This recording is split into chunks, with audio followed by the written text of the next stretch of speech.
后来乡亲啊，继续来看中国的国台办今仔日伫个例行的记者会来宣布，甲咱的内政部长刘世芳、教育部长郑英耀列为台独顽固分子。陆委会副主委杨文杰讲，凡列入到台独顽固分子的人，拢是坚决捍卫中华民国存在的人，因的立场拢未改变。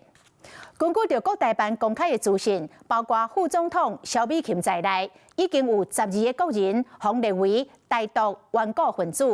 国台办的发言人陈斌华指控刘世芳打压两岸人士的交流，而且批评郑英耀编写着台独的教材，会依法实施听改。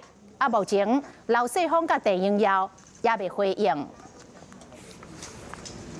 Hello， 我是雷亚，想要抢先掌握最及时的新闻资讯吗？赶快订阅、按赞、开启小铃铛，锁定华视新闻 YouTube 频道。